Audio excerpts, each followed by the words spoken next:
It's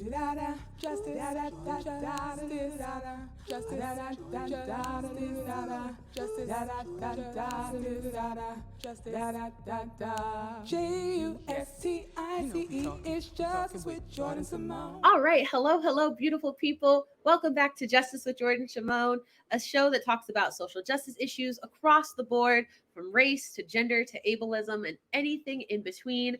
I am your most gracious, grateful host, Jordan Simone. And first things first, I just want to wish you all a happy Women's History Month. I know that we just finished celebrating Black History Month, and now we're moving into a new season celebrating women. I am always super excited about the beginning of the year because I feel like it's really my time to shine. Like, I'm an Aquarius, so I've got January in the bag, and then February is Black History Month, and then Women's History is right after that. So I'm really styling and profiling at the first of the year. On that note, this day we're going to talk about intersectionality. I felt like it was a pretty important topic considering we just transitioned from Black History Month into Women's History Month. And it's a good time to talk about what it's like to hold multiple identities in different spheres.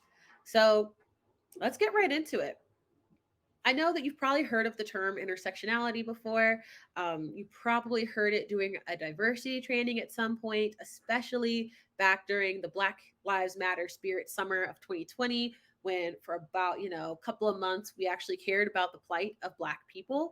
And then when the weather got cold, we all went back inside and never spoke of it again.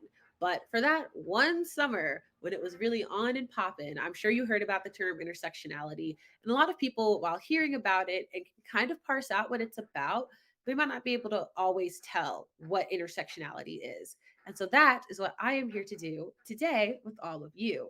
So, first things first, what is intersectionality? Intersectionality is a term coined by the amazing Kimberly Crenshaw. If you've never heard of her, she is an American civil rights activist, and she is a huge scholar in critical race theory. And she coined this term, intersectionality, to talk about your existence when multiple identities overlap. So, first of all, what is an identity? We all have them. It is all of the different, I guess, political identities that you hold. I don't mean in terms of politics, I mean in terms of like age, race, gender, sexuality, all of it, the whole gambit of different identities. We all have different identities. So even if you're like, I'm not Black, do I have a racial identity? Of course you do. I'm not Hispanic. Do I still have an ethnic identity? Of course you do. Um, and so having those identities and intersectionality, it is talking about all of the ways that those different identities overlap and intersect with each other. So picture it like a stew, like a soup. And everybody's got, different stuff in the soup. You've got your age, you've got your gender, you've got your ability, disability status, you've got your race, you've got all those different things. You mix them all up in a pot. Intersectionality is how all of those things interact because, as you know, when you add different ingredients to a soup, it won't always taste the same as a different soup with different ingredients. And so intersectionality is kind of like a big person soup. It matters a lot because you cannot look at a person through their singular one lens. I remember when I was, in college, taking a lot of like my diversity classes, sitting in a lot of diversity training. Fun fact: if you are in college and working or looking to work in a sphere that works with other people, you're going to sit through a lot of diversity training. I was an RA and I sat through 3 straight years of diversity training. And oftentimes we did this little project where we'd have different identities up across the room, and then we'd ask questions about different identities. So maybe in the right corner, in the right top corner, there might be like race, and in the back corner, there might be gender. And then on the left front corner, there might be class, economic status, and in the back corner might be ability, well, all those different things. And then they'd ask, like, which one do you feel holds you back the most? Which one do you think about the least? Which one do you think about the most? And then they'd always ask, which one do you identify with? Which one do you feel most often? And people ask that question, they usually could pick a spot to go to pretty quickly. White, lower class people usually went with class. Black guys tended to go with race, the whole thing. And every single time I did that assignment, myself and any other Black woman, woman of color in the room kind of stood and like looked at each other. And we kind of tried to figure out where to go, how we felt, how we could kind of maneuver that space, and where we felt like our identity as women is just as, if not as important as our racial identity, because we're never experiencing one of them at a time. We are always experiencing both of them at a time.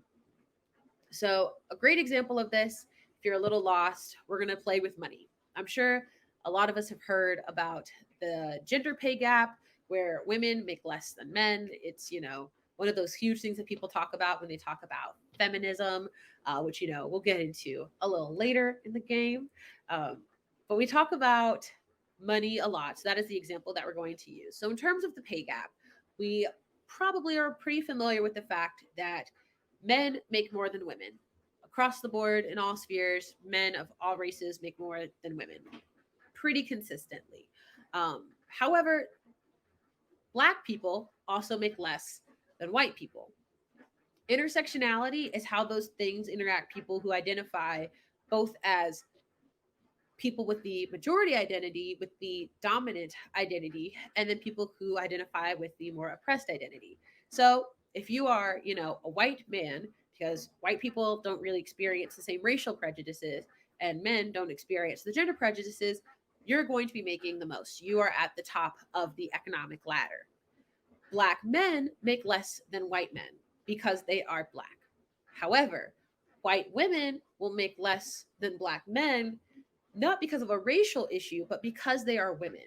However, at the bottom of the economic ladder are Black women because we make less than both men on virtue of them being men, and of women because, or and of white people because of our Black experience. So that is why Black women will make less than not just white men, but Black men, and not just white women, but Black women.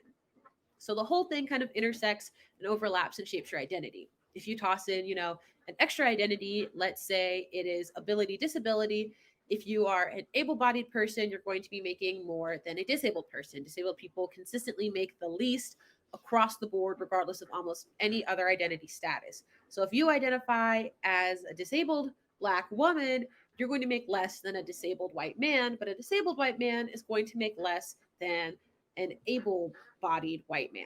So, all of that to say is that all of those different identities kind of mix and mesh to give us our lived experiences. Long story short, that's the gist. Hope that helps.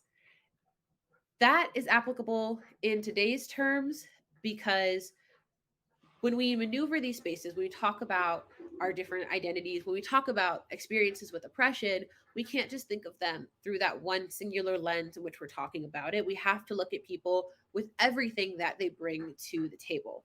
So let's take, for instance, talking about Black Lives Matter Spirit Summer of 2020. We all remember George Floyd, and we remember how much of an uproar there was because of what happened to George Floyd when he had the knee to the neck for 6 to 8 minutes. It is gut wrenching. It was awful to watch. It was horrific to be a part of. However, in response, there were movements across the country. There was all of this noise because his passing took place at the end of two other lives lost. There was Ahmad Arbury in February, and then there was Breonna Taylor, who was killed by the police in her own home in, I think, March, and then George Floyd was a little bit after that. We remember Ahmad Arbery. We're still talking about Ahmad Arbery's case. If you haven't heard, as of I think back in February, at the end of the month, Ahmad Arbery's three killers were found guilty of a hate crime. So we took him to court, found them guilty of murder, then took them back to court again and found them guilty of a hate crime. So all that got resolved at the end of February. George Floyd, we all remember when that whole case went through, and that was super exciting to find a police officer actually guilty of intentionally killing a Black person. Breonna Taylor, in many ways, got the short end of that stick. Not because she is Black as everyone else, she was a part of the whole movement because she was Black.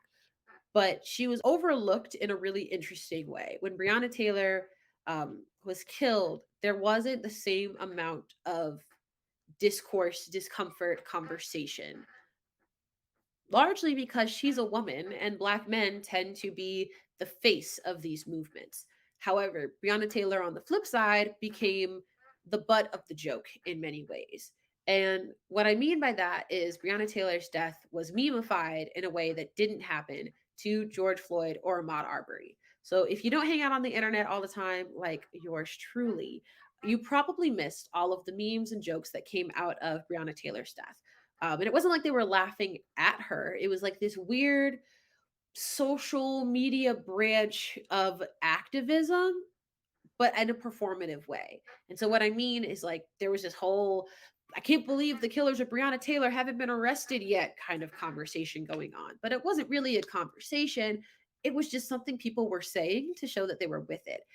So I saw this one meme that was like the I can't believe it's not butter tube. And instead of saying I can't believe it's not butter, it's a I can't believe they haven't arrested the killers of Breonna Taylor. Like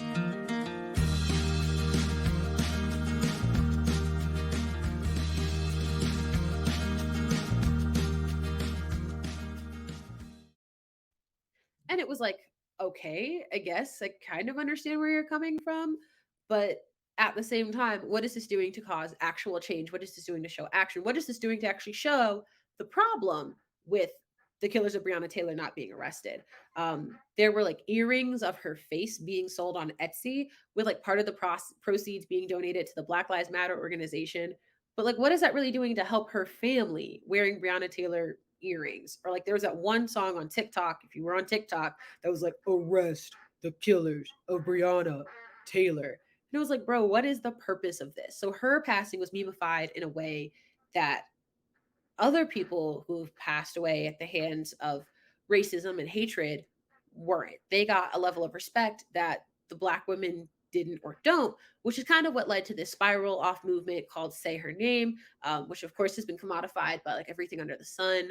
So that kind of talks about the experience of Black women. People really don't care by the time you've hit those different intersecting identities. However, we talk about Breonna Taylor at all, not only because she was asleep innocent in her home, but because she was asleep and innocent in her home. She had a home to go to. She worked as someone who was like an upstanding member of the community. If Breonna Taylor was not those things, if Breonna Taylor was homeless, if Breonna Taylor was instead selling drugs, we probably wouldn't know her name at all. And she just kind of fade off because of those other identities that she might have held.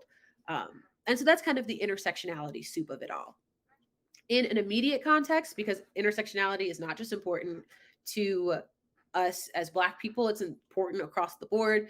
In a more important sense, or in a more relevant sense, a few weeks ago, back in February, a young Asian woman was murdered in her home. Her name was Christina Yuna Lee. She was stabbed multiple times. Um, it was horrific.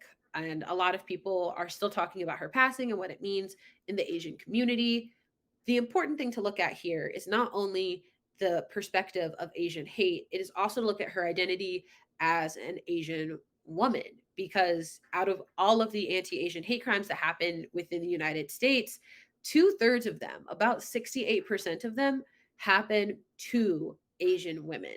And that number is largely so high because of the fetishization of Asian women.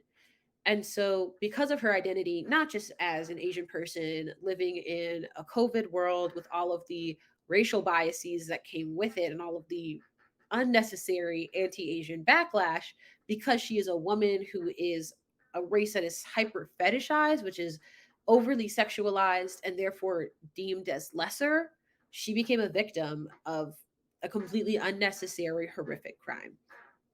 There are other slightly more positive examples of intersectionality that still talk about oppression but have to necessarily talk about death. But those are some prime examples of how intersectionality overlaps in a day. You can find it in other spaces, you can find it in the dating scene, you can find it everywhere. So when we're having these conversations about social justice, about activism, about identities, it's important to keep intersectionality in your pocket because no one is experiencing life through one lens. And so it's really difficult to talk about life through one lens. So just keep that in your back pocket going forward. And now, before we head out, it is time for our mental health minute. This week, for our mental health, because I want us to take care of ourselves all year round and not just during Black History Month. This week, for Mental Health Minute, I think that we should do something with your body. No, I do not mean that you have to like go work out. I'm not saying you need to go hit the gym every single day of the week. Not saying that at all. But I am encouraging to you to go and do something physical. It can be going outside and spending time in nature. It can be going for a walk with your bestie. It can be doing a dance party with your dog, doing yoga. Even if it's just a moment to take a breath, meditate for a little bit, sit still and really feel your body breathing, whatever that is, just do something physical to engage your body. Your mental health is just as important as your physical health because they are linked together. So take care of both that mental and physical well being. And that is all I've got. Thank you all so much for learning with me and growing with me. And I will see you again really soon. Bye.